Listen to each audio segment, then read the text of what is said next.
All right, it's 6:37 PM on Monday, May 15th, 2023. We are back in the boardroom and out of recess. Do we have any public comment? No, ma'am. All right, well, we'll move on to discussion/action item number 1, report on Nueces County preliminary tax values of 2023. Mr. Carroll?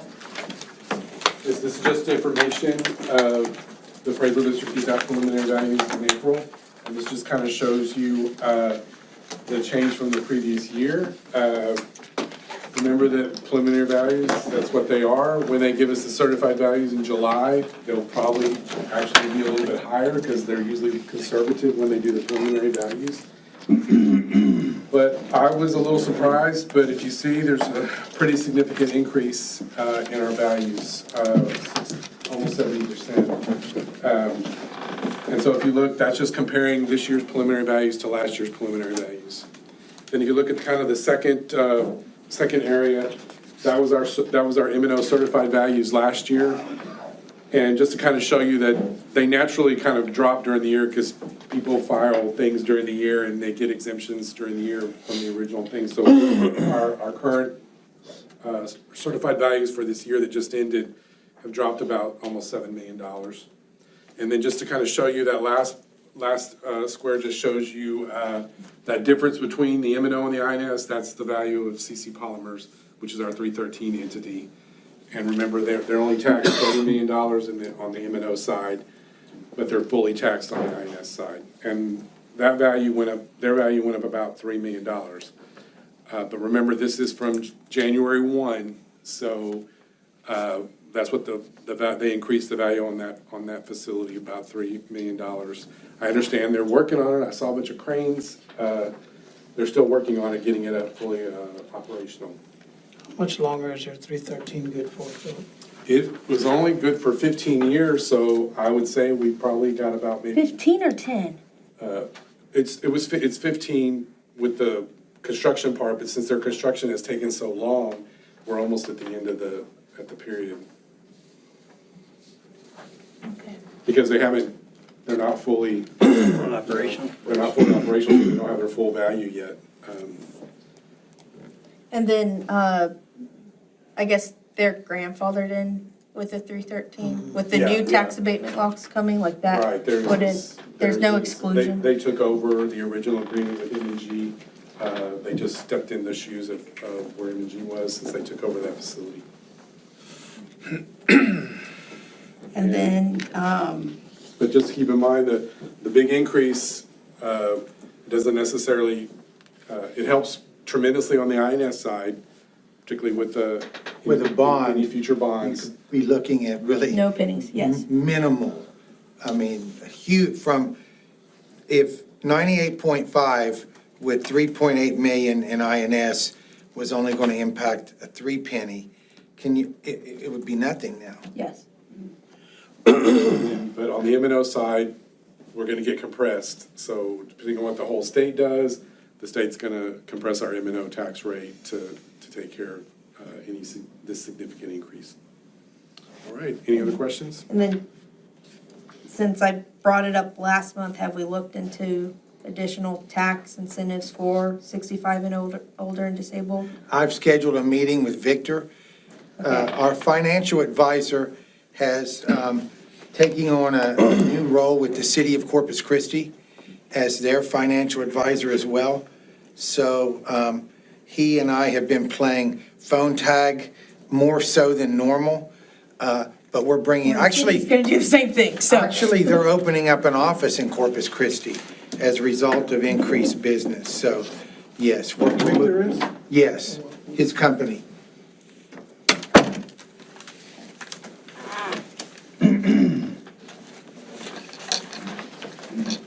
Okay, any Thank you, other Philip. questions or? And this was for report only? Yes. Okay. All right, moving on to discussion action item number 2, information.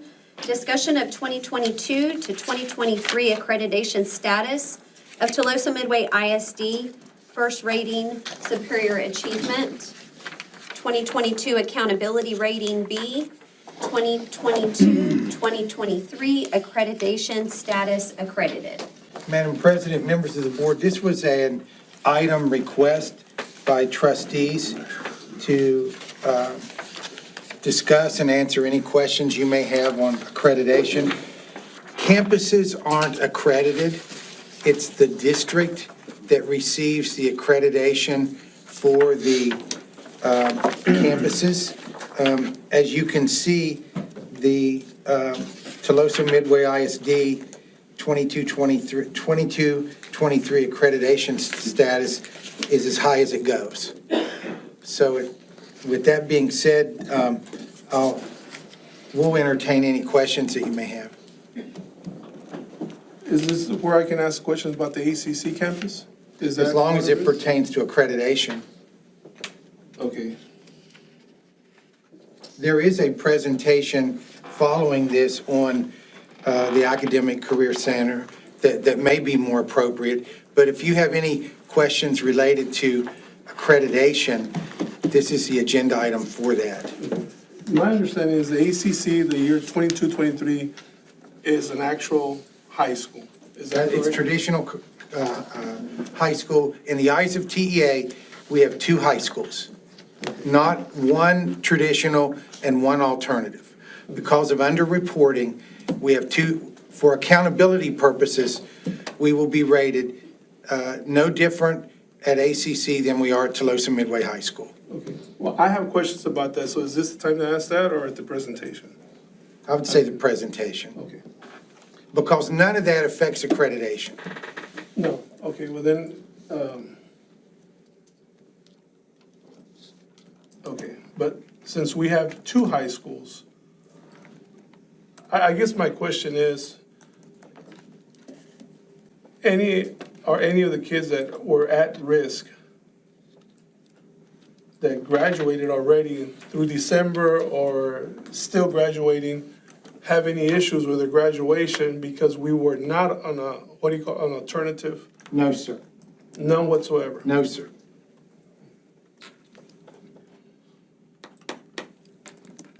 So then, if that's the case, why were they moved from the high school number 1 to high school number 2? That's not an accreditation question. That's an operations question that is more appropriate when there's a report given by Ms. McLaren on Academic Career Center What would that be?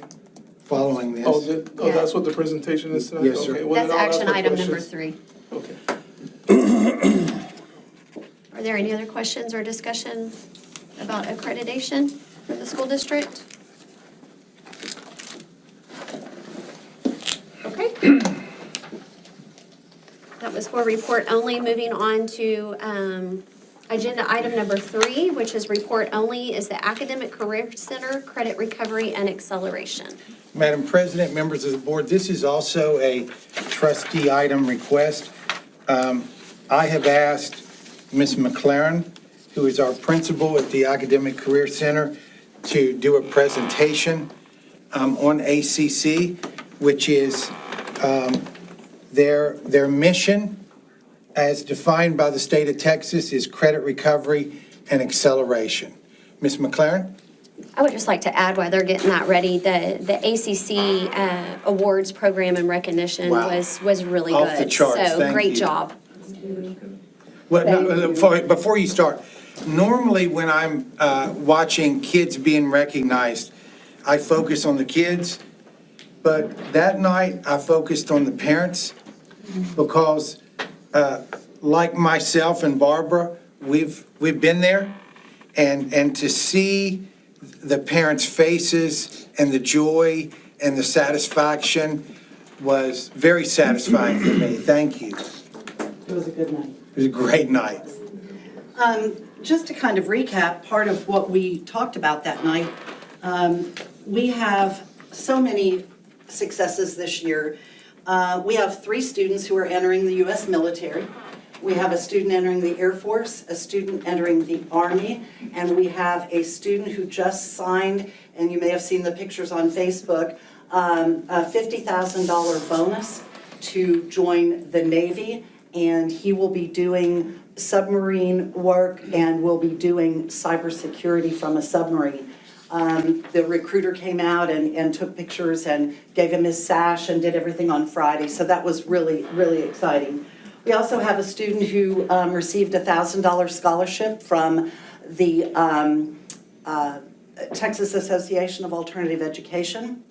We have a foster student who just received I don't know how much it's going to be worth, but anyway, she has been accepted to Texas Tech and will be heading there. So we're very excited for her, and she's very excited as well.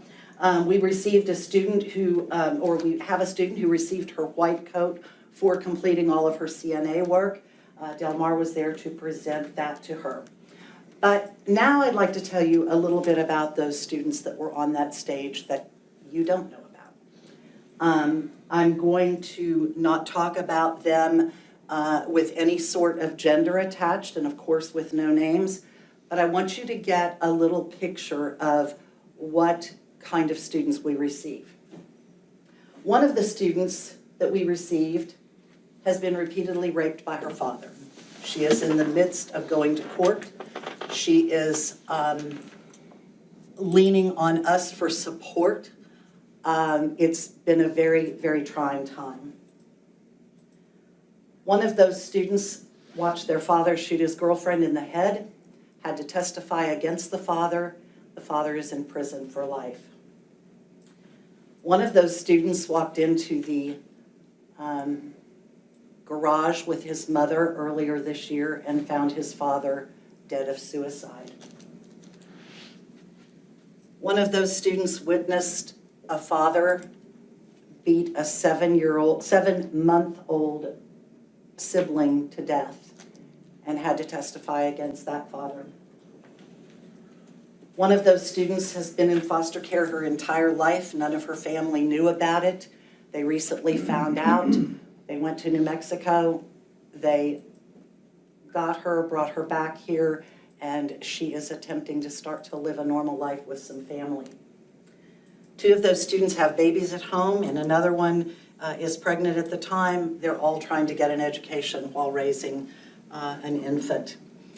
Every student that comes to ACC has a story. If you truly believe that the job of education, public education, is to educate every child, that means every child. That's why we have special education. And we do have special education students at our school. We believe they have a right. We believe we are there to fight for those students. Emerging bilingual students, we are getting students, more students than we've ever had, that are monolingual when they come to us. I believe every one of those kids have a right to an education. Well, the government years ago decided that at-risk kids also have a right to an education.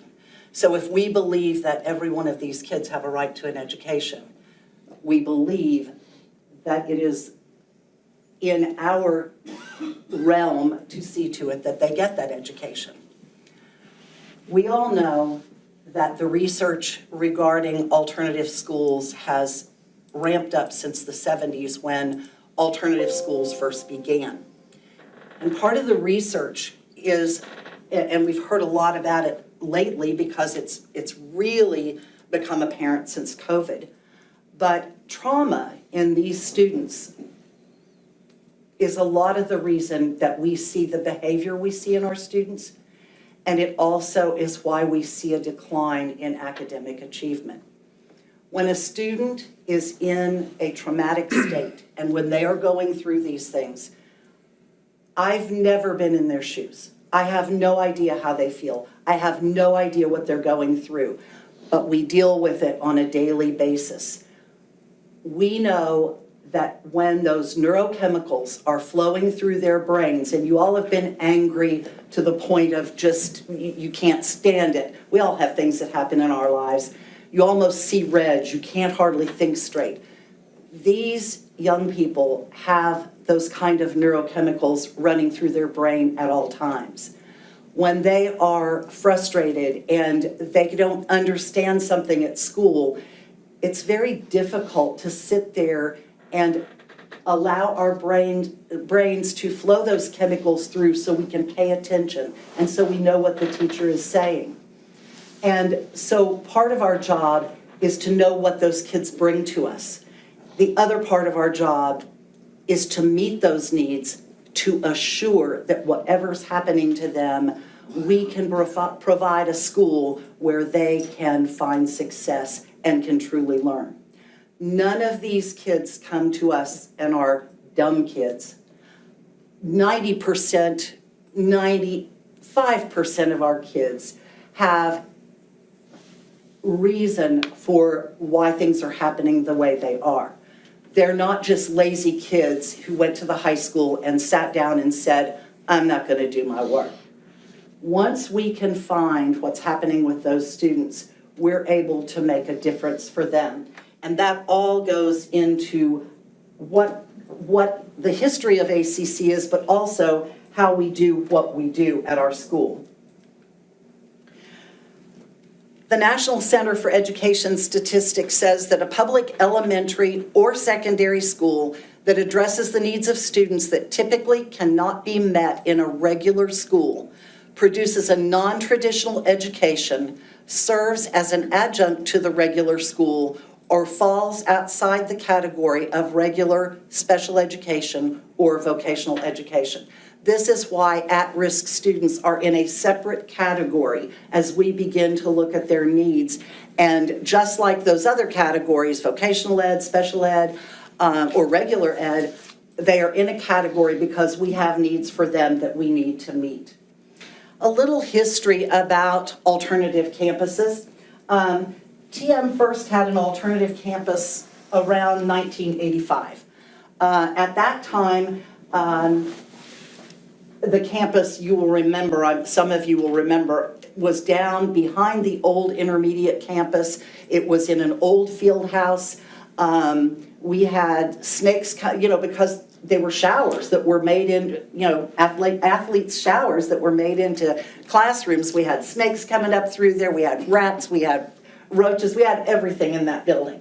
But that was the first alternative campus, and that was around 1985. The national trend began actually in the 70s, where schools around the nation, districts around the nation, were putting in alternative schools. In 1986, at Clemson University, the National Dropout Prevention Network was founded. And they are a very specific group of people who have since that time, since 1986, worked on the research that is so critical to knowing how to educate students who are at risk. In 2002, the Safe Schools Coalition was formed, and it also supported campuses around the nation. And then it transitioned into the National Alternative Education Association in 2006. 33 years ago, Texas had its first association. This is the one that I just mentioned to you that our student received the $1,000 scholarship from. The Texas Association for Alternative Education was founded, and that is where we get most of our information for schools in the state of Texas. At the last piece of data I could find shows that Texas has 376 alternative campuses, and only 3 states actually have more. California has 1,069 at-risk campuses, Florida has 400, Michigan has 396, and Minnesota has 477. Across the nation, there is a chart, you can find it easily, but every state, I believe, when I looked at it, I think every state in the nation has an alternative component to their education department. Our alternative campus predominantly started in 1993. It moved from a predominantly discipline-based campus in 93, 94. At that time, up until that time, from the time it was founded, it was predominantly to move kids off of a campus that had behavior issues. I went to ACC in 96, 97. I'm finishing my 27th year there. Many changes have occurred nationally and in Texas. One of those changes was the Education Code, Chapter 37. And that said that we needed to have separate areas for students who were having difficulty with discipline. That can be on the campus or it can be off of the campus, but it must be separate from regular students, and that changed with Chapter 37. ACC initially housed both. The area that we have that is our electives room, that was the ADC area, and it's still, because we can't get it off the wall, it still says ADC outside of the room. And we had that area for a long time, but as graduation demands increased, we knew that we had to move kids out. The way it was at that time, my teachers taught the ACC kids in the morning. That's back when everybody needed 22 credits to graduate. Then in the afternoon, the ACC kids left, and the ADC kids, they went in the afternoon and did academics with them in the afternoon.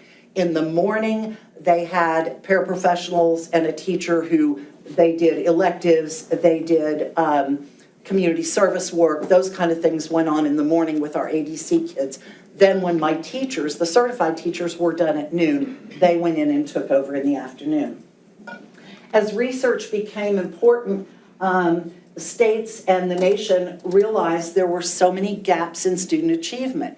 And that has been true, for a long time. They began to see that the research was showing there is disparity, just like it showed the disparity between special education students or emerging bilingual students. We know that those gaps were there. Where we really began to see that meeting the needs of all students came out in government documents was especially in No Child Left Behind, and then after that, of course, in Every Child Succeeds Act. So we have seen a lot of changes. Knowing who we serve. The alternative campus is ground zero for dropout prevention.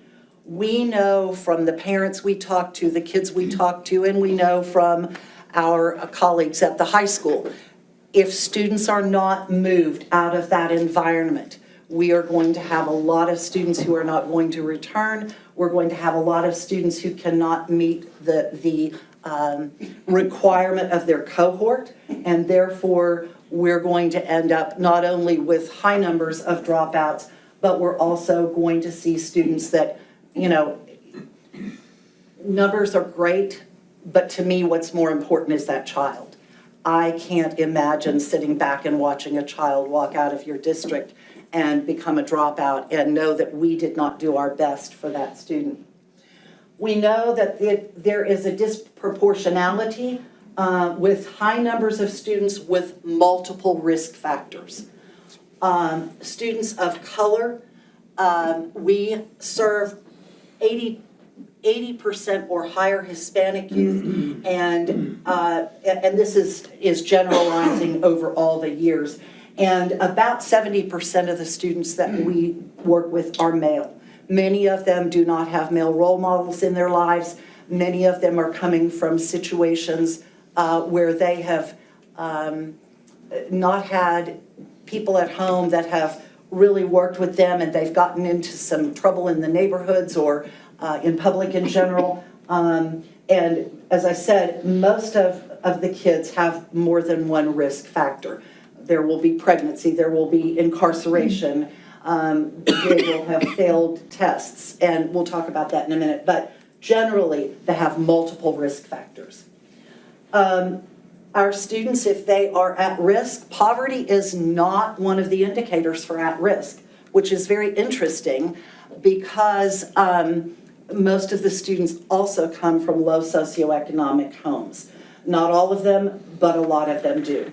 Almost every student we see is trauma impacted in one way or another.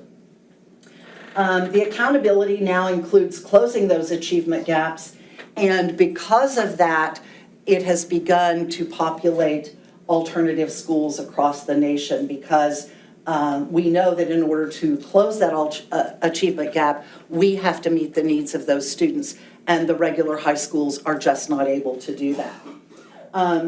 Almost every student that comes to us has a horrendous attendance rate.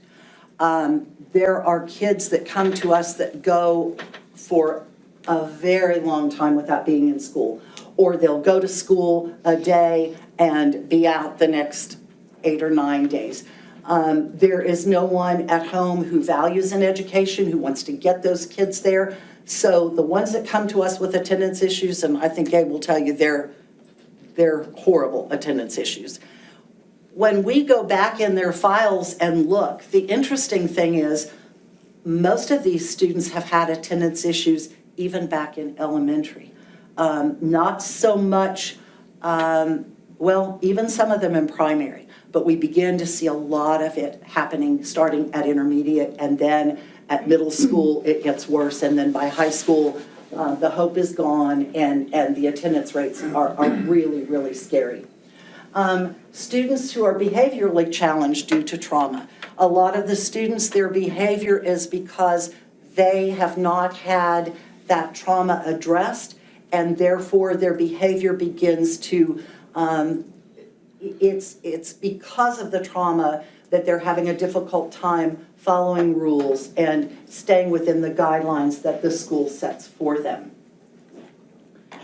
The goal of the state compensatory education program is to provide funding to reduce disparity in performance on assessment instruments or disparity in the rates of high school completion between educationally disadvantaged students, at-risk students, and all other students.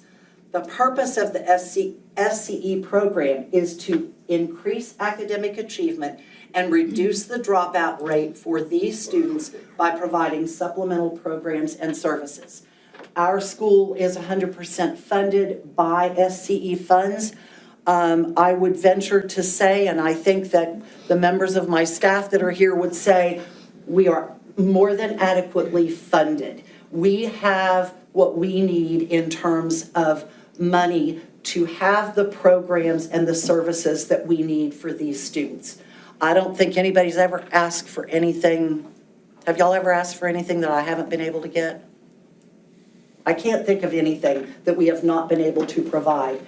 And our state compensatory monies must go back to our campus improvement plan. I have to show that there is a correlation between what we are purchasing and the needs of our students and the goals we have to make those things happen.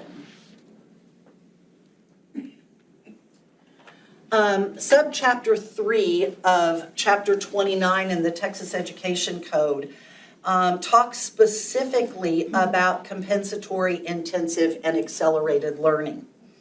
Chapter 39 says to design and implement appropriate compensatory, intensive, or accelerated instructional services for students in the district schools that enable the students to be performing at grade level at the conclusion of the next regular school term.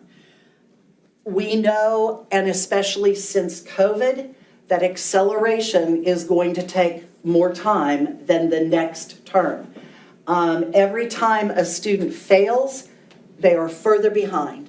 Every time another year goes by, yes, we can accelerate, but it is not often we're able to accelerate to the point that we can make it by the conclusion of the next school term.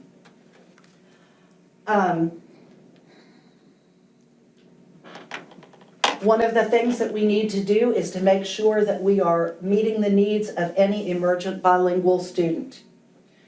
We also have been charged with taking care of a student who is in the custody or care of the Department of Family and Protective Services. When we do, and we don't get many foster students here, not like when I first came to TM. And maybe you can answer this, I don't know that we have many foster parents in TM right now, but we don't get many. And we used to have 3 or 4 foster parents that constantly had children. But when we get foster kids, they are to be able to access the alternative program. We are also to take care of any child who has been referred to the department by a school official, an officer of the juvenile court, or law enforcement. We are also to take care of any student who is homeless, any student who has been in a residential placement facility, including a detention facility, a substance abuse treatment facility, an emergency shelter, a psychiatric hospital, a halfway house, a cottage home operation, a specialized childcare home, or a general residential operation. This year, correct me if I'm wrong, Francis, I think we have 6 that have been in psychiatric hospitals.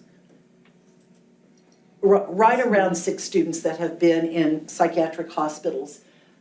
They get behind and they have issues that need to be dealt with that can't be dealt with in a large school. And that's another reason that we need to be there for those students. Oops, sorry. Also, any student who has been incarcerated or who has a parent or guardian who has been incarcerated, read the next part, within the lifetime of the student in a penal institution as defined by the law. So if we find out when they get to high school that they're having issues, and we find out that back when they were in first grade, dad or mom went to prison, they are students who should be served in the alternative setting if the school district has one. A child who is enrolled in a school district or a campus or school district that is designated as a dropout recovery school. So because we are a dropout recovery school, we take those students who are at risk of dropping out. A campus-based dropout recovery education program must, by law, provide not less than 4 hours of instructional time per day. Now, a lot of people say, well, why does it say 4 hours? Because of what these kids have going on in their lives, many of them have to work. We have a number of students on our campus who have jobs. It also is for those parents or those pregnant teens who need to leave and go home and take care of a baby. Many of them have difficulty finding childcare. So we must give them 4 hours. Of course, we go beyond the 4 hours at TM, but that is the requirement by law, is 4 hours. We must employ as faculty and administrators persons with baccalaureate or advanced degrees. We must provide, and this is a little bit different, but I'll talk to you about that in a minute. We must provide at least 1 instructor for each 28 students. We must perform satisfactorily according to performance indicators and accountability standards adopted for alternative programs by the commissioner. And we also are held to making sure that our kids have the same standards that they have at the high school. Our students must earn the same number of credits as any graduate at the high school. Our students have the opportunity to get a designation, such as most of our kids get a multidisciplinary endorsement, but our kids also, Mr. Garcia does teach the Algebra 2 kids, and if our kids get those advanced measures in Algebra 2 and in English 4, they also can graduate with that highest diploma. So, and we try to push all of our kids to go to the 26 credits and then to get those designations. Some make it, some don't, but we've always had a number of students that when they come to us, they're on a foundation. And we really encourage them to use their brains, to stay with us, and to get those additional credits and those additional designations. Also, if a student was not advanced to the next grade level for 1 or more years, any student that has failed for 1 or more years, and almost all of the students we get from high school, almost without fail, they have been retained at some point, either in elementary school or they have lost credits and therefore are behind at the high school, therefore at ACC. They also must maintain an average equivalent of 70 on a scale of 100 in 2 or more subjects in the foundation curriculum during a semester in the preceding or current school year. So if they're failing at high school and they're not maintaining a 70 in at least 2 or more of their core areas, that is another reason that they are sent to ACC. We also see students who are pregnant or a parent. We also see students who have been placed in an alternative program during the preceding or current school year. So if they have had behavioral issues and placing them in ADC does not meet those needs of that student, and we know that the trauma they have been through has caused those behavior issues, we do take those students. A student who has been expelled during the preceding school year, we take those students sometimes. Is currently on parole, probation, deferred prosecution, or another conditional release. That is also a condition under which we can take students. And a student who was previously reported to have dropped out of school up until the age of 26, any student who has dropped out of school and wishes to come back, if it is a student that we feel we can logically take and graduate in a reasonable amount of time, we do take those students. It's rare that we have students come back. We have on a couple of occasions had students come back that didn't graduate, not because of lack of credits, but because they didn't pass TOS or TAKS or STAR. And when they come back, we put them through a very accelerated program of going back over all of those TEKS that are important for those STAR tests. They will go back and take the test, and then if they pass it, they will get their diplomas. And some of those have been older. But it's rare that we get kids that come in that did not graduate because of lack of credits.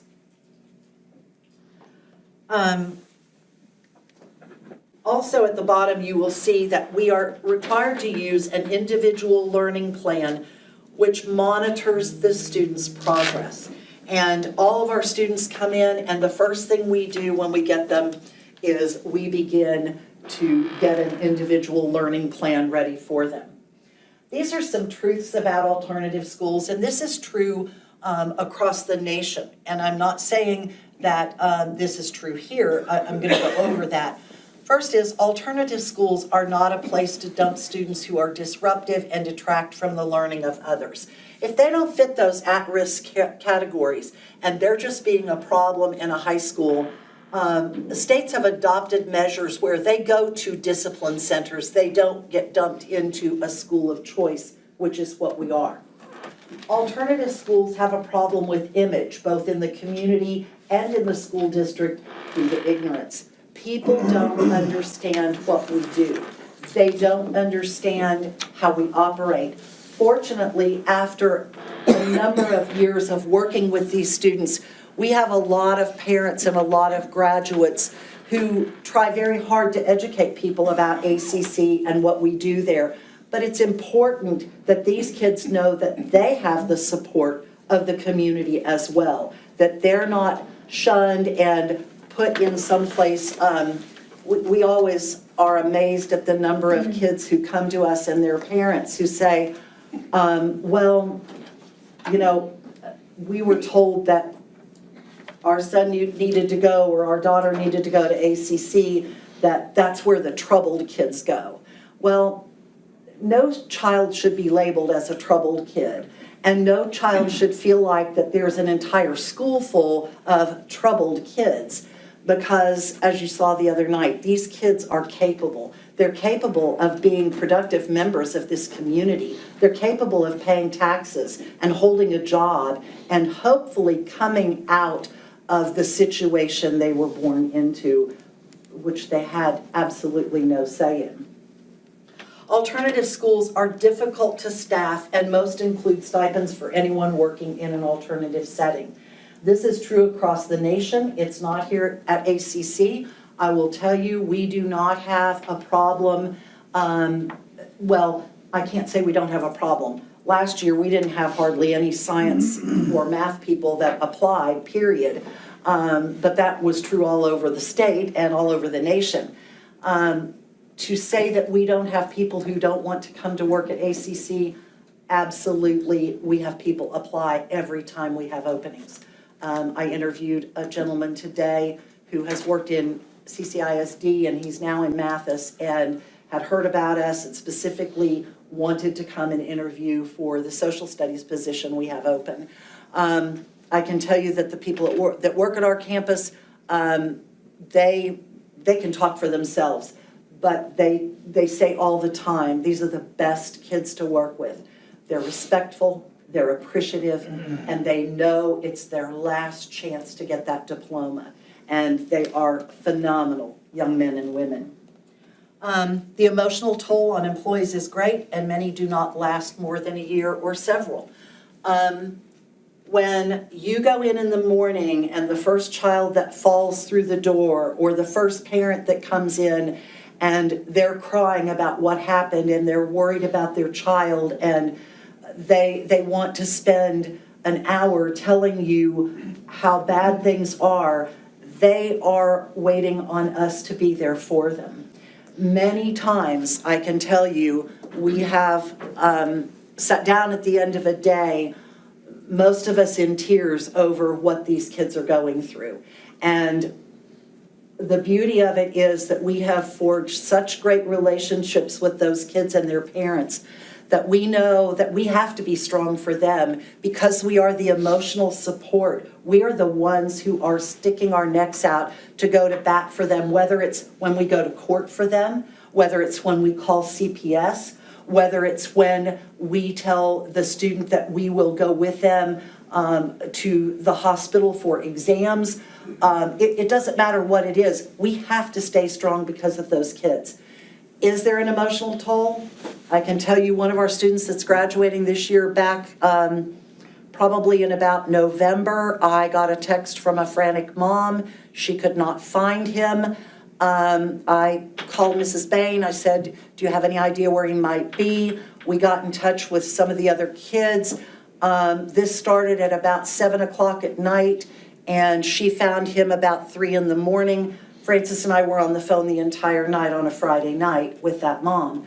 Our jobs don't end. These kids' trauma is not just during the time they're at school. We are obligated to them nights and weekends. And I think that that's one of the things that the parents will always say. We give them our cell phone numbers. We tell them we're here 24/7. Ms. Bain always tells them I sleep with my phone by my bed. Call at any hour you need me. We've had kids who have called us and have gotten themselves into a mess and say, I need you to come get me. Could you take me home? Yes, we'll get up, we'll get dressed, we'll go get them, we'll take them home. Monday morning, we'll have a long discussion about choices and about how we need to make good choices, but it is without judgment. They are learning, and they're learning in the most difficult of situations. Some schools are well-resourced and have excellent facilities, but many are housed in the worst facilities and employ staff that are unable to succeed or find positions in traditional schools. I will tell you that is one of the things I am most proud about Tuloso Midway. You have made sure, and I will tell you, I know that people who do facilities come in and say they ought to tear apart that school. We know where we've been. And that little school is perfect for us. We'd like it to be bigger, we'd like it to have more room, but I will tell you, we are so proud of that school. And when you think of how old it is, we have impressed upon the kids. The taxpayers of this district gave us this school, and we have an obligation to take very good care of it. There is no graffiti. What you see are things that are just age-related to the building. I will tell you also that I have never been asked to take teachers that can't make it somewhere else, or that, gee, you know, we can't keep them on X campus, so y'all got to take them down there. I have always been allowed to hire the best staff I could find with the best backgrounds to work with these students. If an alternative school is effective and if their outcomes are efficient, the system as a whole will benefit significantly. When we take those kids from the high school and we can find a way to make them successful, our community benefits, our school district benefits. When we're able to make a difference for those kids, they want to stay at TM. They want their children to come to TM. They want to see things remain good in this community. And we try very hard to make sure that we are effective and that what we do produce are efficient young people. Leadership must be willing to remain current on research, strategies, and best practices in order to facilitate the efficiency of the campus. Because we are a small campus, we study constantly what's going on and what can improve schools, either from information we get from TAAE statewide or from the national organizations. Right now, we began, and we'll pick it up again in the new year. We are doing a book study with the author of a book called The School of Hope. And it specifically talks about what happens when kids lose hope. And when you've taken a STAR test from 3rd grade to your senior year and you've never passed it, it's hard to have hope. And we are working very hard through that. 2 years ago, we did a year-long study with a group of people out of the state of Michigan. I hate saying that, but it was from Michigan. But we did an entire study on trauma and how it affects kids. And this is a school that has residential kids who are coming off of traumatic situations and getting their lives together. And it was a full year, and we learned so much about what we need to do for our kids. So we do stay very current with the research, and we try very hard to do what is best for the kids. The cornerstone of effective dropout prevention, and this is from the National Dropout Prevention Center, is first of all leadership, a systemic approach. We are very systemic in our campus in that we meet daily. We work carefully to make sure that systemically every teacher in the building knows what's going on with that student. Every teacher knows what that child needs and what we need to do for that child. Professional learning. As I said, we are constantly working on our professional learning. A safe learning environment. We have kids who absolutely hate days off from school. One of the things that I am most sad about having a month off at Christmas, our kids are in touch with us all the time. We went out, I don't think it was this year, I think it was a year ago when we had such cold weather. Francis and I went out and our teachers, we took blankets to the kids. We took big jars of peanut butter. Kids were at home for a month that didn't have food. And I know you may say, I didn't know we had kids like that at TM. We have kids like that at TM. And some of you might be surprised, some of the neighborhoods that we have gone to, because you would say, well, they live in that nice neighborhood by the intermediate school. Well, they may live there, but there are kids there who don't eat on a regular basis. There are kids there whose electricity is off and they're cold at night when it's cold, or they're burning up during the heat. So again, the safety of ACC, the fact that they have someone to talk to, they have someone that can be there for them is critical. Learning accelerators. The 3 most critical things to accelerate learning are individualized instruction. We have an individual learning plan for every student that comes to our campus. Every teacher knows what the needs are of that student. They make sure that every day, if we need to talk to other teachers, we are able to accelerate that learning by the fact that, number 1, they are in attendance. You can always move more quickly when a student's in attendance. Number 2, our class size is very small. Every student gets individualized attention. The largest classes we have are our STAR preparation classes. What was the highest STAR prep class you had? How many kids? Me at one point probably 6, but I know for history it gets much. History? I think 12. 12 in yours and 12 in Miss Emard's. So even though those are our large classes, there were only 12 students in there. On the regular, everyday classes in the core subjects, we run anywhere from 1 to 4 students in those classrooms. During that time, let's say in history, Mr. Zavala might have 1 student in government, 2 students in economics, and 1 student in geography. So although he has 4 students, they are all on different subjects, and they all need help in those subjects. The way we do that is by sitting with them individually. If you were to come to our campus, you would see our teachers moving student to student at all times. You'll see them go to the board. We have smart boards in all of our rooms. They will go up there and they will work a math problem with them, or they will show a little video that will help them on what they're doing. But we also make sure that they are getting the individual help they need to make sure they understand. We all know that if you are an average student who can sit in a classroom and you can learn while all of the other 20 or 22 kids are in there, you do great and you don't have a problem with it. But if you have a lot of things going on in your mind, or you are already behind, we all know if you take even athletics, you can go to, out with a coach that's got 40 kids on a baseball field and working with all of those kids, but how many times do you see that the kid goes to get individual batting practice with a coach, or they go to get hitting practice with a coach? So we know that individualized instruction is what makes a huge difference. Can I stop you for a second? Yes. One of the questions that I've heard some of our trustees ask, and I think you've addressed it here, is how can an at-risk student that has issues with prerequisite skills get through the course in such an accelerated factor?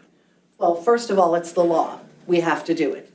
What we have done is do you want to talk a little bit to how your classes run, or Josh? I don't care. Sure, so with me, it's more one-on-one help with them.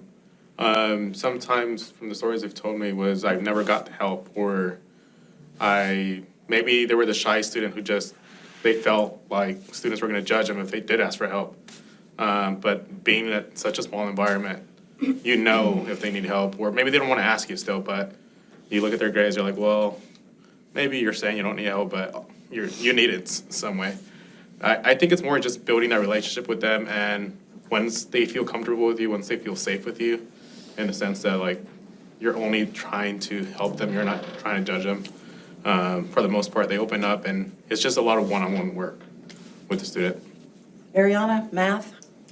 A lot of it is when we're working one-on-one with them and you realize how little of the basic math skills they have. So you do have to go really far back to teach even multiplication, division, little things like that.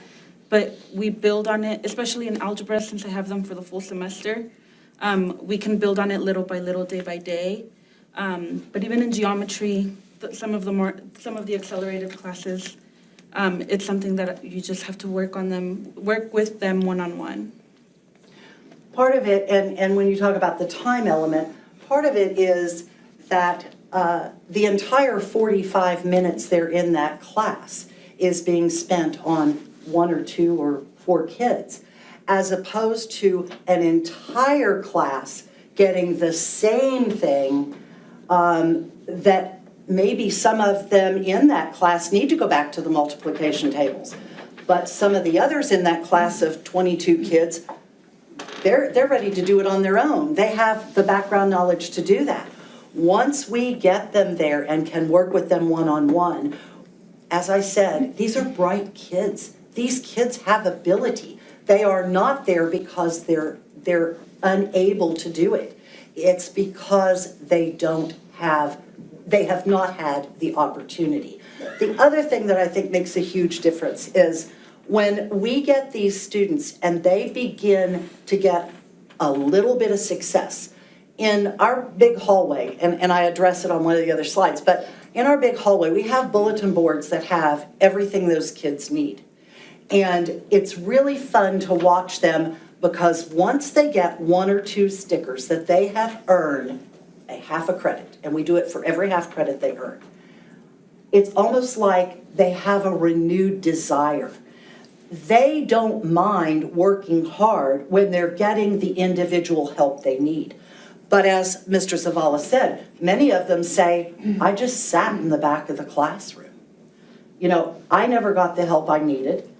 Some of them have actually said, I was told, you sit in the back of the room, you keep your mouth shut, you don't create a problem, and we'll get along just fine.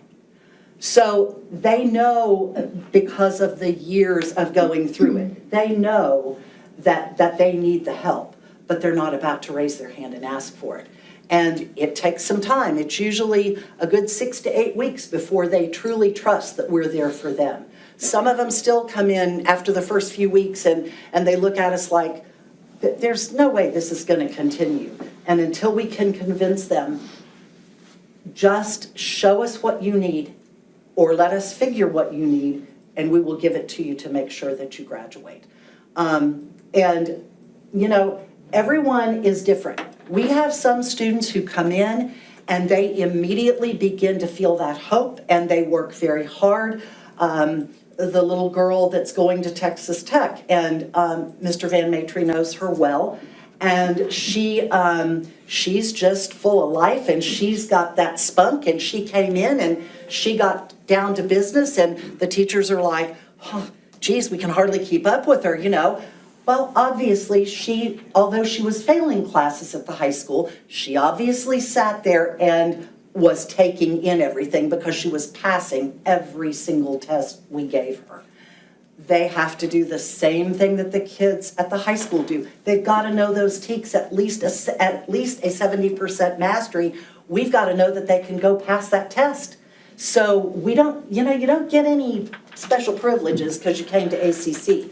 The only thing you get is the additional help that you need.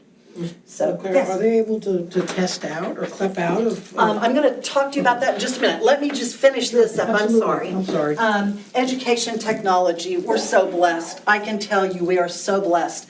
We are one-to-one with our devices. We have not only computers, but we also have plenty of iPads. Some of the teachers have things that they do with iPads. The other thing that our teachers have that is really been good for our kids, one of our teachers, the Education Foundation this year blessed us with Kindles. And so we're able, to give kids books on Kindles that they can sit and read, and we don't have to go out and purchase books and wait for them to come in.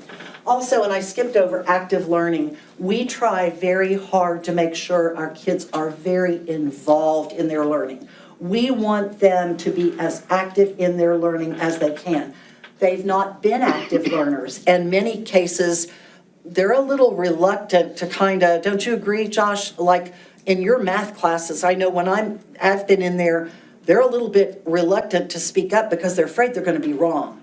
But the more he involves them and the more he has colored pencils out and graph paper and things that get them involved, you can see them beginning to warm up to that active learning. Success for All, career and technical education. This was our first foray into that this year, and we have some real success stories of kids that have done very well. But our goal is to do more of that next year. We're kind of between a rock and a hard place. When you have to get all these credits to graduate, and you have to pass STAR to graduate, it's very difficult to find time that we can take away from the school day to get them to Del Mar or to get them where they can do more of the CTE, because our first goal is always to get them a high school diploma. We do bring in very often, Del Mar comes to us. We also have the military in very often. We try very hard to have people come in and talk about careers. I can tell you that there are a lot of community people here that reach out and say, hey, I have jobs if your kids need to come to work. And many of them are good jobs. I was just talking to the general manager at CC Polymers the other night, and He said, do you have any good kids that are graduating that think they might want to come to work at CC Polymers? They're building and expanding and hiring tons of people. We have a lot of community partners that get a hold of us for that too. So we're working very, very hard to make that happen. Also, alternative education in terms of, in order for success for all to occur, you need alternative education. And the same way, in order for all children to succeed, you need to have good early childhood education. It's got to start at the bottom, and they've got to come up through the ranks knowing that that solid foundation is there, and hopefully getting parents to, number one, appreciate an education and really want to support you in that. Also, outreach. School community collaboration. We're very fortunate. We have a lot of people we can call on. We have people that come out and do presentations for us. We have counselors that have come out. We try to have a very wide group of people that we can count on for whatever we need for our school. Family engagement, unfortunately, it's one of the things that is difficult, although it is a cornerstone for effective dropout prevention. When dad's in prison and mom's having to do all the work and she's got students at home to worry about, it becomes very hard to get families engaged. One of the reasons we do our 6-week celebrations is that parents love to come to celebrations. And in many cases, they will tell us, I've never had my child ever be recognized for anything. And I never realized it until I went to a home on a home visit. And I went to this home and I walked in, and it literally brought me to tears. Those parents, now mind you, those 6-week celebrations, they get copy paper certificates. We're not talking we go out and get beautiful certificates. That parent had framed every one of those certificates and had them hanging on the wall for their child and said, my kid has never been recognized for a single thing. Folks, I'm going to tell you, that's heartbreaking that children could go through this school district and a parent feels that from the time they started school here until they got to high school, they were never recognized. We can do better. I know we can do better. And that's part of, if you ever can come on a 6-week celebration, it will do your heart good. It will make you feel wonderful to see what these kids have managed. After school and out of school opportunities, again, because so many of our kids are working after school, we don't have a lot of after school activities. We do have some students who are involved in athletics. We had a varsity soccer player this year. We've had varsity football players in the past. Not for a few years, but we did have 2 really, really good baseball players that were at ACC that played baseball. So we do encourage them. We encourage them to get involved. We encourage them to do things. But again, their lives are such that many times they can't. Service learning. If you remember our passport program, service learning is part of that. Until COVID, we made monthly visits to the nursing home. We have taken the kids to the Nueces County, I call it the pound, anyway, the animal place down on Holly. But we try to involve our kids in community projects that make them see that it's important to give back to the community. And they absolutely love those visits to the villa, and we're hoping that now that COVID's pretty much past us, that this next year we can put that back in. We have had our kids do cleanup of Leopard Street. This has been a few years ago, and we got kind of afraid with the traffic what it is. But we want our kids to know that giving back is important. And then mentoring. Every one of us on staff mentor our kids. We know that they have to trust us before we are going to get them to listen to what we have to say, but we see how they listen and how they are making good, solid decisions because we have been able to mentor them. The U.S. Department of Education says that when identifying appropriate solutions to support students in alternative high schools. The flexibility of ESSA provides an opportunity to identify measures that are better tailored to the needs and experiences of students. So in other words, the Every Child Succeeds Act is saying you have the flexibility to do what you need to do on those campuses, including those who are enrolling after repeated failures. Furthermore, the U.S. Department of Education has, in limited cases, provided flexibility to states to design new testing systems, an effort taken on by the state of New Hampshire, which submitted a federal waiver to the Department of Education to pilot a statewide performance-based assessment system. As you know, performance-based assessment is a huge thing throughout the nation and actually throughout the world, where students must demonstrate what they've learned. It's not just about that paper and pencil test where you bubble, but you actually get up and perform or actually show what you've done. I know that I've been kind of watching what our gifted program did this year, and they've held I guess showcases of the different things that the gifted students have done. That should not only be available to gifted students. Our kids have learned things and done things that are remarkable, and we would love for them to be able to showcase that as well. Again, our time is limited because we got to worry about credits and we got to worry about STAR. But we do let them do that in classrooms where they are able to do performance assessment in some of their work.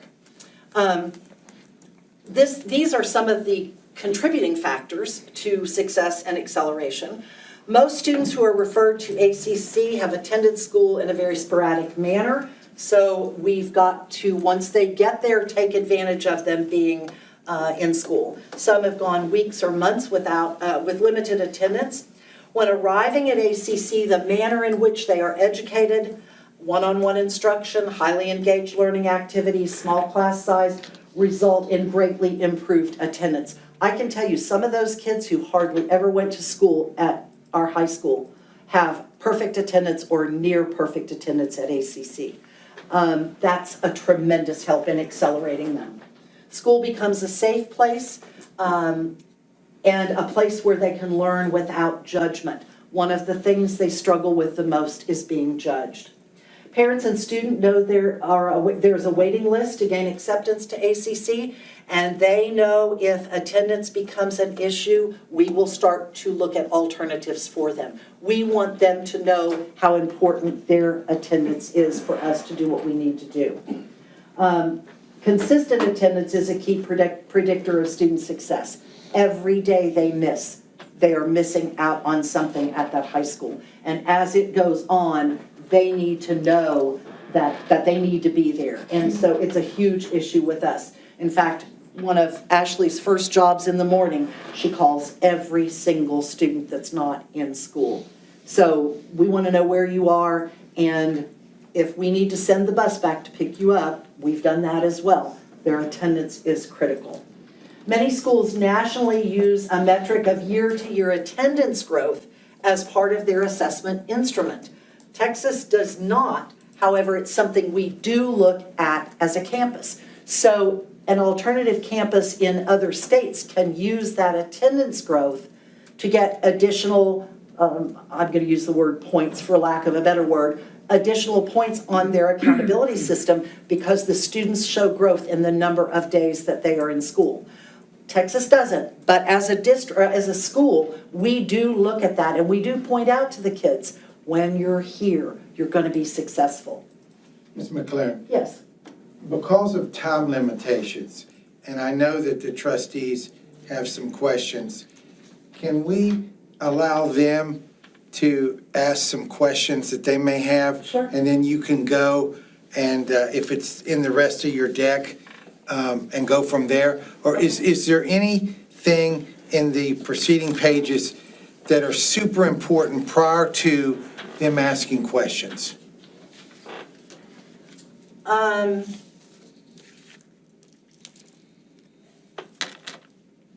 only other thing that I would talk about that I think is important to know, the state of Texas does everything by cohort. So that means that as a student comes in, they have 4 years to graduate. okay? In some cases, if a student, and we do have kids who become 5-year graduates because they couldn't get it all done in 4 years. So they become 5-year graduates. Very limited, but every now and then we'll get a 6-year graduate. One of the things that's difficult in Texas is they are judged by the year they go into the 9th grade, wherever they are. So if they've been at the high school with Gabe for 2 years, and they finish that 2 years, they're 17 years old, and they have 4 credits. I only have 2 years to graduate them. Other states don't go by cohort like that. They do a cohort where the year that they come to the alternative campus, they start a new cohort, which gives them more time. We don't have that in Texas. And I can tell you, and Gabe will tell you, he calls me often and says, I got an 18-year-old with 2 credits. I can't do that here. You've got to take them. Well, we take them, but they rarely are going to finish in that year that I have with them.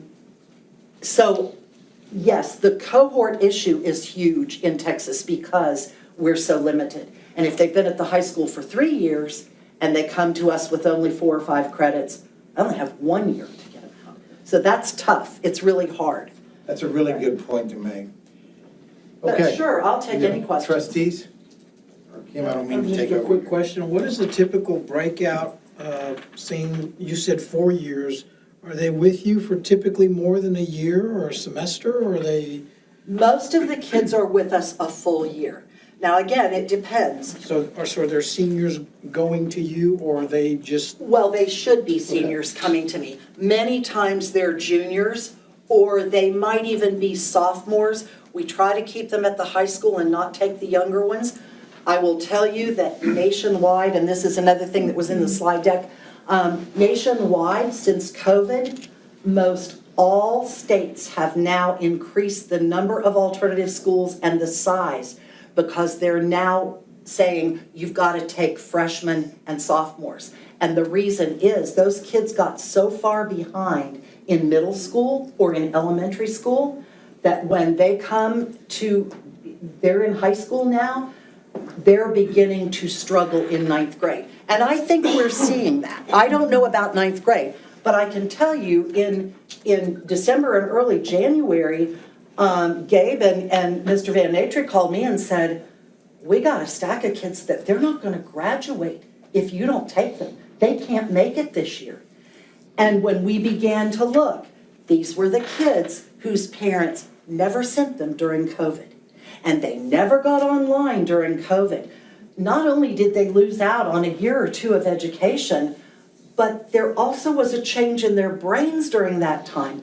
Their brains did not grow. They sat at home watching videos, doing things they shouldn't have done, and we've got to catch that up. We don't take 9th and 10th graders unless it's a very unique situation. But when we know they can't make it, we need to take those kids because, again, we usually have them a full year. We have this year 3 students that are the 2023 graduates that are not going to be able to walk.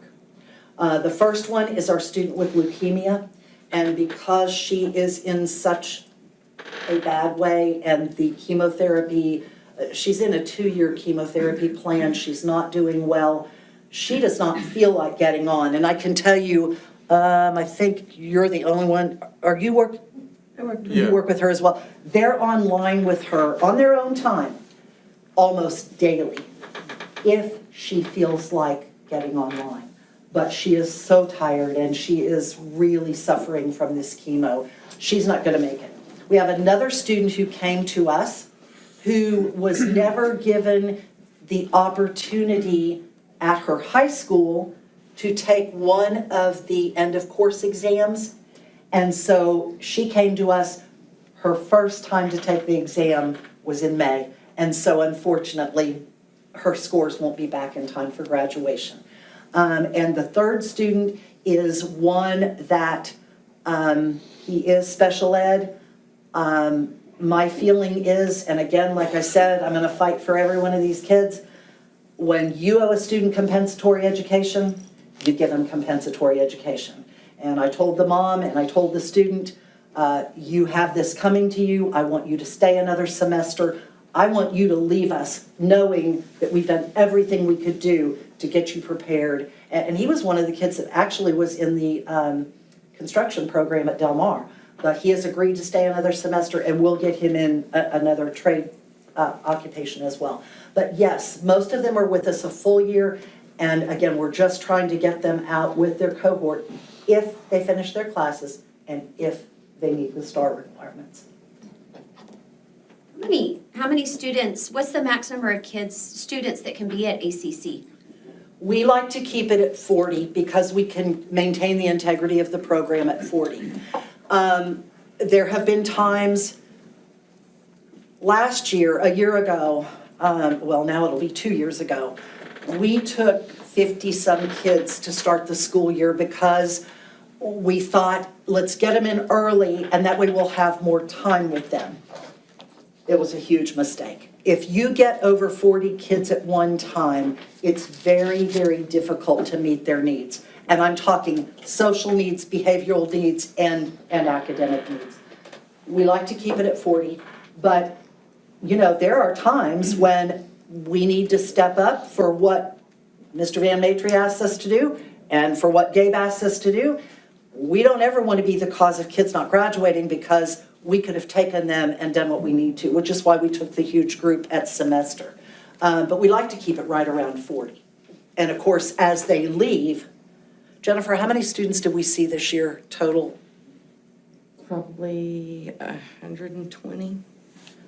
You know, by the time you see them, of course, some have left the state, some have moved, some have gone into Corpus, but we see a huge number throughout the course of the year. We're graduating 51.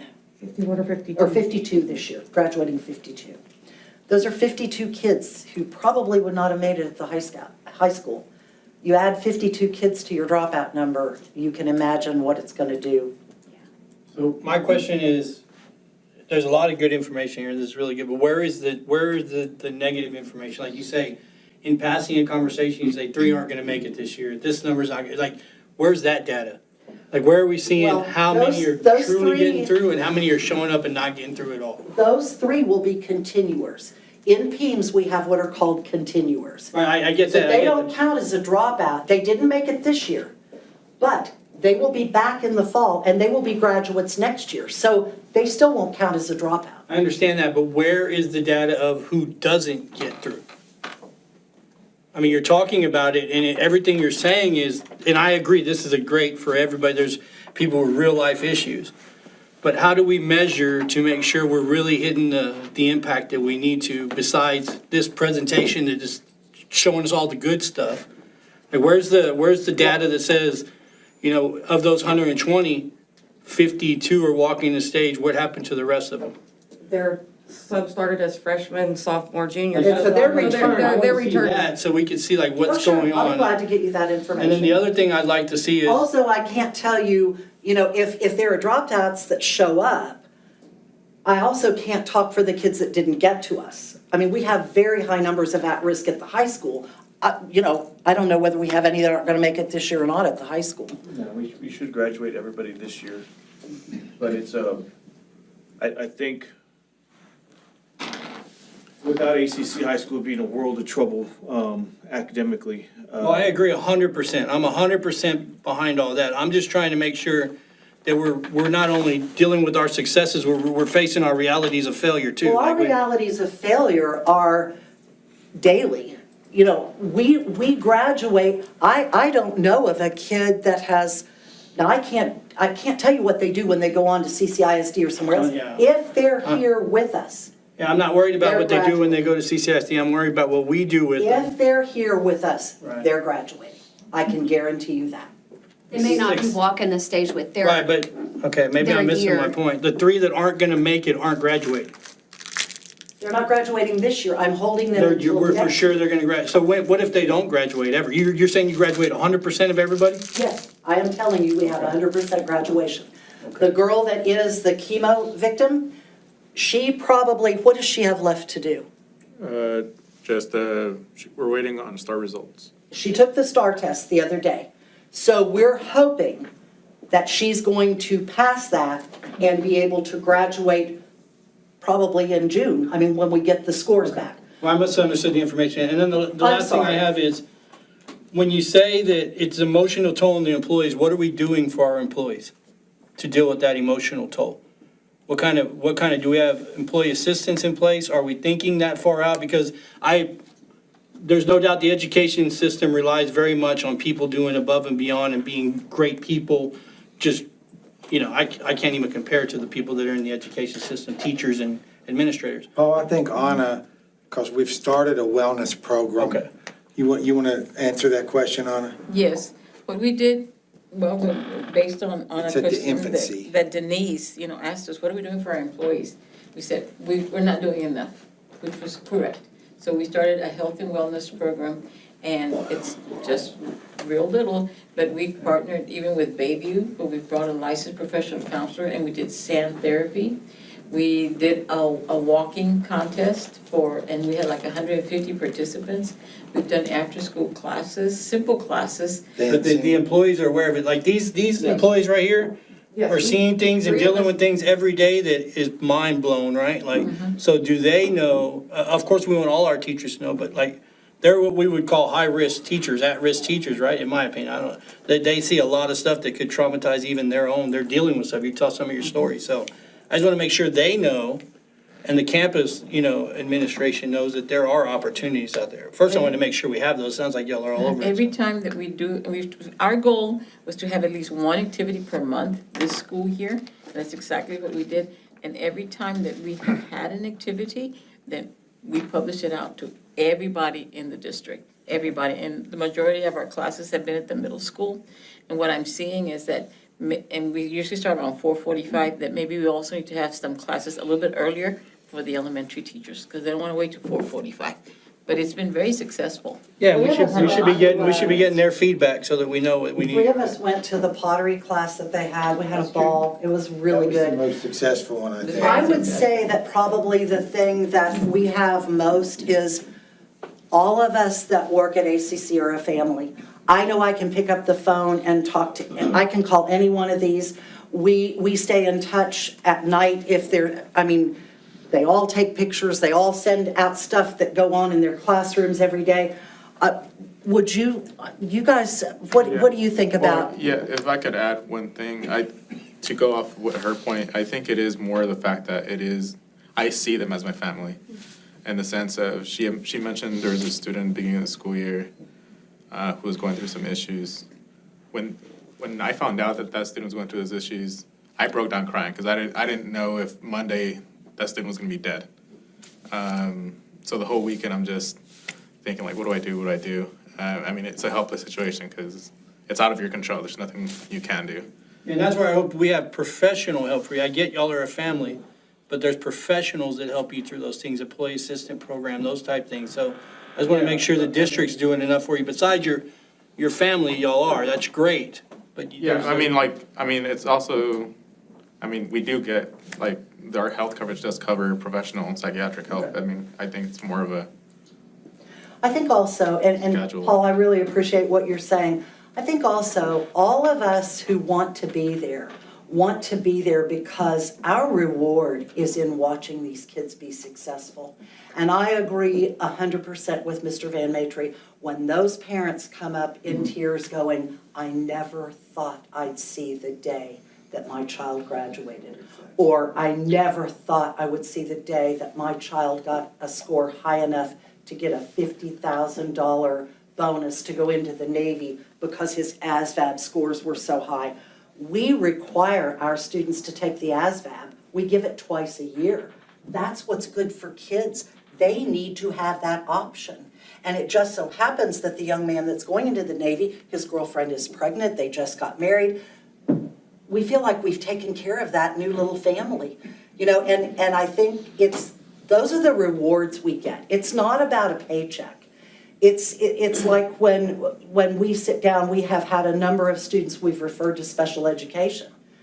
this year. And when we sit down and look at the data and we work for hours on getting a referral ready, there's a sense of you've done what is necessary for this child. And there's no better reward than that. And I think that's what keeps us going. I'm not going to tell you we're not tired.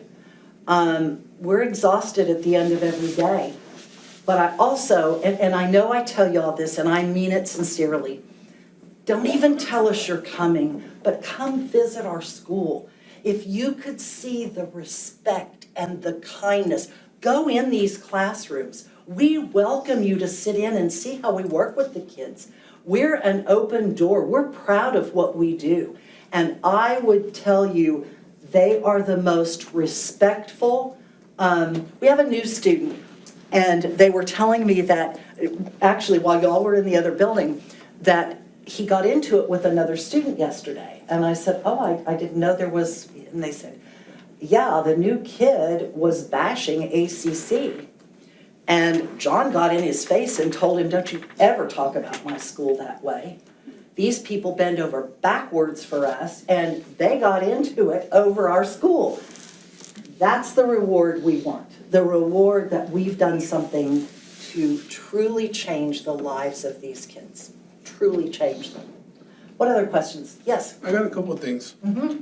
First of all, I want to apologize for not being there last Wednesday. Oh. I have a graduate this year. I've been there the I past 2 understand. years since I've been on the board. I'm apologizing tonight. I've got a little one that's a pirate tonight at intermediate, and I There you go. didn't go, They so. have the show tomorrow. I know, I'm gonna have to see if I can get me a ticket for tomorrow. I agree with you on several things, especially the attendance that y'all have to deal with.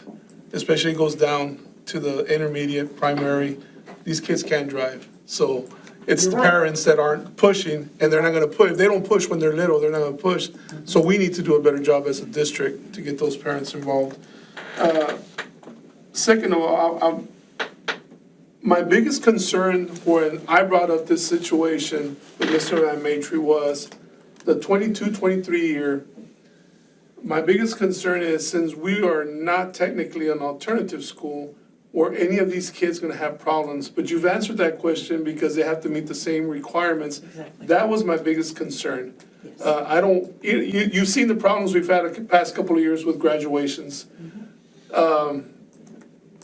I just don't want parents coming back and saying, this is how y'all covered it up. Y'all We are sent a them high over there. school, we are a high school regardless of Do you understand? whether the, Yeah, I do you do understand where I'm understand, going? I understand Yeah. totally. So, But we're a high school that has to hold to the exact same standards. And so there's no way we can, you either pass STAR or you don't. You either earn those credits or you don't. Can you remember your next question? Because I didn't finish answering your question. Oh, yeah. If a student comes to us from the high school, we will get a student who has been in English 1 3 years in a row. 1 year they failed it, 2nd year they failed it, 3rd year they lost credit because of attendance. I'm not going to put that student through another English 1 class. In almost every case, they can pass the final exam. When they come in, they go, let's say it's with math. They go to her class or to Josh's class, and they go through a review. They review everything that is on those TEKS. Then they take either a release STAR test or they take a final exam. If they pass it, we give them credit for that class. We also work with our kids who have lost credit because of attendance. Because again, grades are supposed to reflect, and I know attendance got messed in there with the state. Grades are supposed to reflect the percentage of mastery of the TEKS. If a student got a 96 in a class and they missed, 22 days that year, there's a problem. Something's not adding up. And so we try to work with those kids to make sure that they can recover those credits as well without having to sit through the entire class. Did that answer your question? My apologies. Yeah, I mean, and that helps with, understanding how a student can go from enrolling and then 2 weeks later they've passed, a certain part of the curriculum, knowing that, they went through it twice, they're clipping out, or they're testing out, because they retain that knowledge, but they still have to test on the subject Still have to matter. test. Oh, absolutely. Yes, thank you. I'm sorry, Mr. Benavides, go ahead. My last thing is, I wish I had seen this presentation 2 years ago and they would have answered a lot of my questions. I want to thank you and your My staff. pleasure. But this was for me as a trustee and my commitment to Tolosa Midway and our community, I just don't want people to think that we're taking these kids at risk, throwing them in somewhere and, flushing them through the system. We worked very hard on that. This presentation, had I had it 2 years ago, would have answered a lot of my questions. And I thank you and I thank Mr. Van Matry for asking you for this presentation, because I really needed this. And I mean it, you guys, when I tell you come sit in a class. When we get started in July, come into a classroom, go in and watch these teachers are amazing. And when you see kids who want to be there and want to learn, and they're like sponges, some of them almost remind me of little kindergartners who are so excited to be learning. You need to witness that. You need to come and sit in a classroom. And like I said, if you think it doesn't happen every day, don't tell us you're coming. Just come knock on the door. We'll take you to whatever classroom you want to go to, or you can go to all of them. But you need to see what happens on that campus and see those kids. Because I know it's very easy, and I always hear all of you say, we're here for all the kids. These kids need you too. And I really hope you will come down and see what we do. And you might be absolutely shocked at the ones that will latch onto you and tell you, come back again. I mean, our kids are always, when we have visitors, they're always saying, come back again and see how far I get, in math or whatever. It would be a pleasure to have you come back and come as often as you can. Seriously. So you want me to stop here? I have a question for you, Melanie. Yes, Jamie. I think I can fairly say I'm very familiar with your program because we worked together many years. My question is, when the kids graduate, do they have a plan, like after graduation, do they have a plan for? One of the requirements in Texas is that we are supposed to have every student that graduates having completed the FAFSA. So Francis has a gentleman, actually, he was one of the ones we honored the other night, Bradley Moore. And he comes at least once a week, if not twice. They sit with those students one-on-one and their parents, if their parents come. They sit and make sure that the entire financial aid packet is done. We make sure that Apply Texas is done, so they've already applied for wherever they want to go to college. And if they want to go to Del Mar, we sit there with them to assure that they are all ready. And really, we usually do 100% of the kids, even if they don't want to, they think they don't want to go to Del Mar.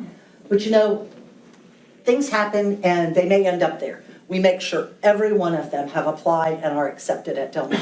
So we make sure that that's in place.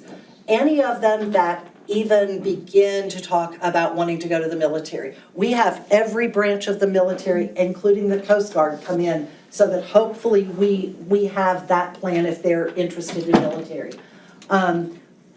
Our students know, and I can tell you it's probably the greatest feeling in the world. And I won't mention any names, but the person will know as I'm talking. We had a student who came back to our campus. He was in his early 40s, and he said, I have an opportunity to get a job at one of the refineries, but I gotta pass a math test. And I had known him and his whole family, and I said, we'll be glad to help you. We tell kids, we're here forever. As long as we're here to help. My math teacher took her planning period every day and worked with that student, met him at the library at night, worked, and he passed that math test. We want people to know ACC is here for our community. If you need us, let us know. That's what we're here for. We have kids who come back constantly. The young man, Hadim, that was one of our graduates the other night, he finished his first year at Del Mar. He started in the fall, and he has just finished his first year in process technology. And he works at Exxon right now, but he wants to get on at Cheniere, and he has every other Friday off. Well, every other Friday, he's coming through the door, usually with S&J saying, I can't stay away from this place, I gotta come see y'all, how are you doing? Those are the kinds of things that keep kids going. And we have a lot of kids that have that need in our community, and we wanna make sure we meet that need. So yeah, I think that we do the best we can with planning afterwards. We have some kids that come back a couple years later and say, I never went to Del Mar. I know one of the girls that we graduated 6 years ago, she just graduated from Del Mar, and she said, she put on Facebook, it might have taken me 6 years, but I did it.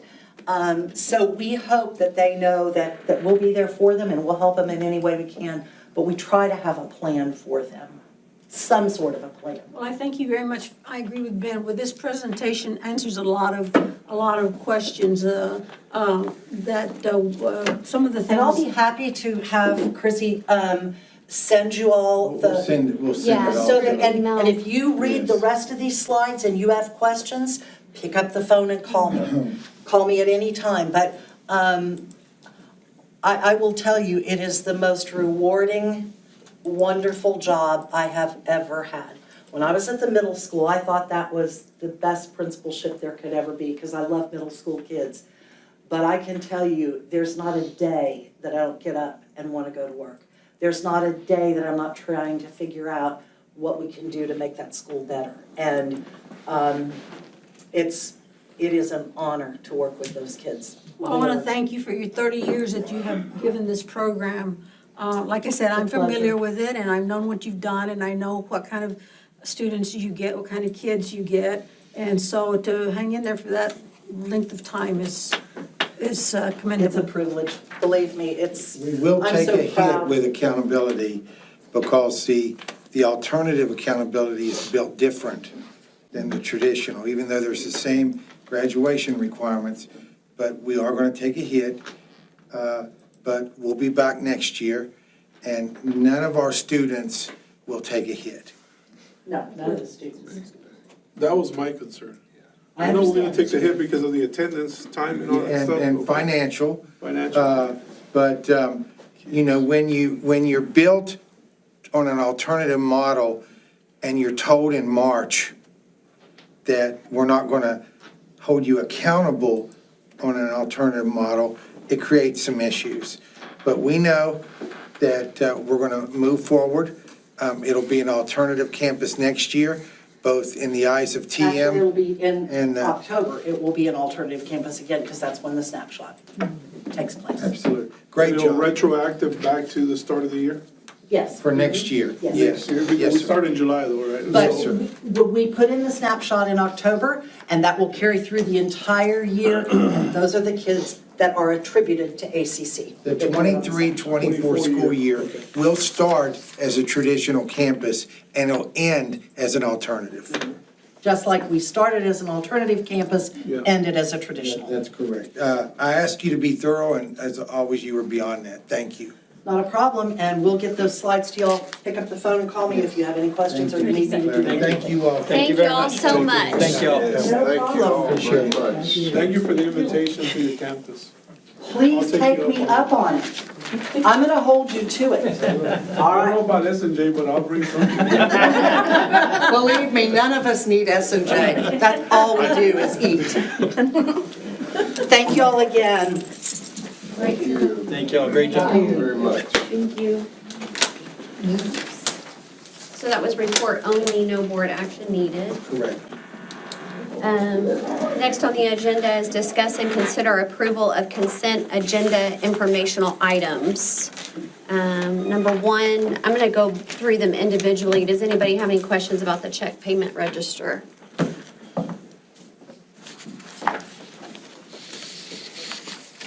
I was just kind of surprised at our legal fees, and how much our legal, Oh, there's so much going on. wow. I mean, I'm not, I know Yeah, it's- I've never had as many balls in the air that require legal. I'm not questioning it, I'm just Yeah, saying, I- it surprised me, that I number agree surprised with me. The last few years, there's been a lot of legal fees. Anybody else have any questions? No? Denise, Leo, Paul? Paul? Okay. All right, number 2, quarterly investment report.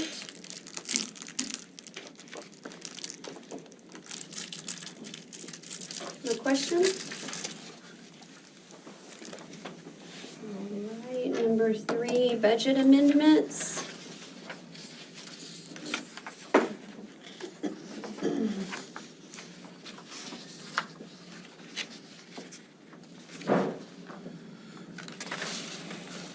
None? Okay. Number 4, enrollment report.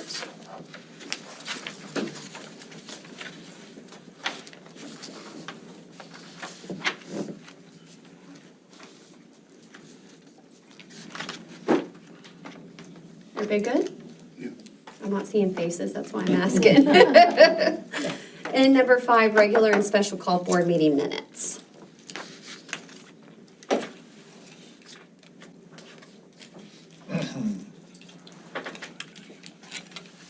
Good?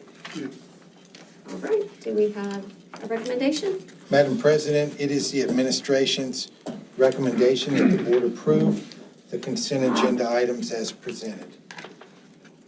I'll make the motion that the board accept the consent agenda items as presented. Okay, Paul makes the motion, and Ben seconds it. All those in favor? No opposed? Motion carries 7-0. The board will convene in closed meeting as authorized by the Texas Open Meetings Act to discuss items allowed by the Texas Government Code, Chapter 551.071-.076, .082, .0821, .083, .084. It is 8:19, and we are now in closed session.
10:44 on May 15th, 2023. We are officially out of closed session. I think there's some action that we need to take. Madam President, it is recommended that the Board of Trustees accept the staff resignations as presented. Do I have a motion? I'll make a motion. I'll second it. Paul A. Jamie. All those in favor? No opposed, motion carries 7-0. Madam President, members of the board, it is recommended that the Board of Trustees issue all probationary, dual probationary, and non-Chapter 21 contracts as presented. I will make that motion. Paul makes that motion. I'll second it. Leo seconds it. All those in favor? None opposed, motion carries 7-0. And Madam President, members of the board, it is recommended that the Board of Trustees issue an administrative probationary contract to Ms. Monica Franco. Have a motion? I'll make a motion. I'll second that. All those in favor? No opposed, motion carries 7-0. And then you do the recommendation for the evaluation and the contract.